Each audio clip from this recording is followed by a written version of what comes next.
নমস্কার, আপনারা দেখছেন এ মাইন্ড অফ স্টোরি। আপনাদের সঙ্গে আমি পিয়ালি। আজ আবারও হাজির হয়েছি নতুন এক গল্প নিয়ে। আজ আপনাদের 108 শিব মন্দির কোথায় অবস্থিত এবং এই মন্দির গড়ে ওঠার পিছনে ঠিক কি কাহিনী রয়েছে তা শোনাবো। সেই কাহিনী জানতে হলে অবশ্যই পুরো ভিডিওটি না টেনে শেষ পর্যন্ত দেখুন। ভিডিওটি ভালো লাগলে লাইক, ফলো, শেয়ার এবং সাবস্ক্রাইব করবেন। নামেই 108 শিব মন্দির, অথচ আছে 109টি শিব মন্দির। বর্ধমানের 108 মন্দিরের খ্যাতি এখন ভারত জোড়া। এই নবকৈলাস মন্দির বা 108 শিব মন্দির হল বর্ধমান জেলার কালনার আকর্ষণীয় শিব মন্দির। এটি একটি স্থাপত্য বিস্ময়।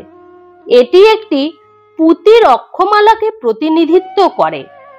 এই মন্দিরের দেওয়ালে রামায়ণ ও মহাভারতের পর্ব এবং শিকারের বহু দৃশ্য চিত্রিত রয়েছে। বাইরের দিকে 74টি মন্দির আছে এবং ভেতরের দিকে 34টি মন্দির আছে, যেগুলো মঙ্গলকর চিন্তাভাবনা সহ পৌরাণিক কাহিনী অনুসারে নির্মিত হয়েছে। এই 108টি মন্দিরের প্রতিটিতে একটি করে শিবলিঙ্গ রয়েছে। ভেতরের প্রতিটি শিবলিঙ্গ শুভ্র বর্ণের, অন্যদিকে বাইরের বৃত্তের অর্ধেক শিবলিঙ্গ কৃষ্ণ বর্ণের এবং অর্ধেক শিবলিঙ্গ শুভ্র বর্ণের। 109 সংখ্যক জলেশ্বর শিব মূর্তিটি কৃষ্ণ বর্ণের। মন্দিরের শুভ্র বর্ণের শিবলিঙ্গগুলো ভগবান সদাশিবের প্রতীক, যার অর্থ চৈতন্য ও জ্ঞান, এবং কৃষ্ণ বর্ণের শিবলিঙ্গগুলো রুদ্রের প্রতীক, যার অর্থ তিনি বোধের অতীত। বর্ধমানের নবাবহাটে প্রায় 230 বছর আগে বহু অর্থ ব্যয় করে এই মন্দির গড়েছিলেন মহারানী বিষণ কুমারী।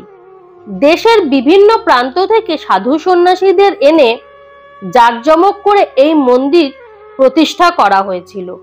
বর্ধমানের নবাবহাটে 108 শিব মন্দির প্রতিষ্ঠার এক দীর্ঘ ইতিহাস আছে।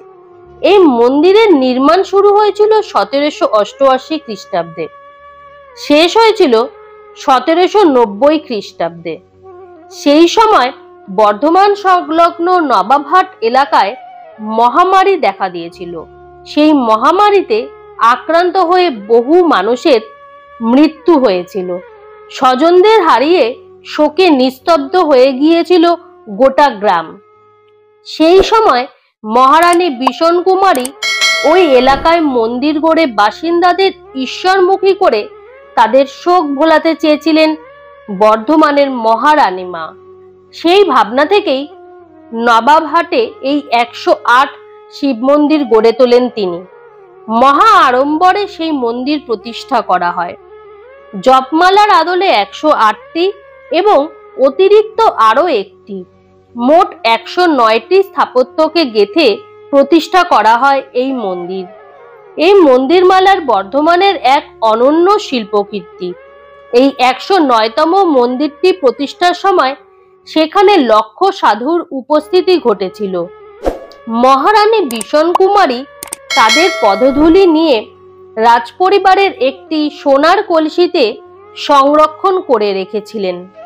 মন্দিরগুলির গঠন একই রকমের।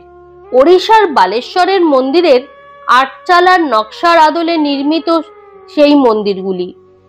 মন্দিরগুলির অবস্থান যেমন পাশাপাশি, তেমনি প্রতিটি মন্দিরের সামনেই আছে খোলা টানা বারান্দা। প্রতিটি মন্দিরেই একটি দরজা।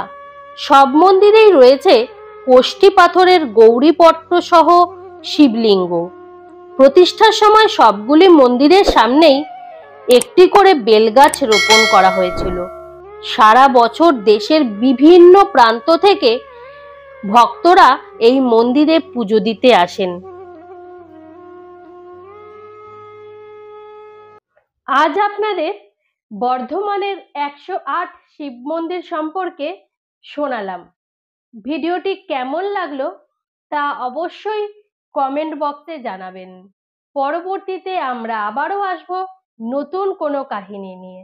ততক্ষণ পর্যন্ত সুস্থ থাকুন, সঙ্গে থাকুন, দেখতে থাকুন এ মাইন্ড অফ স্টোরি।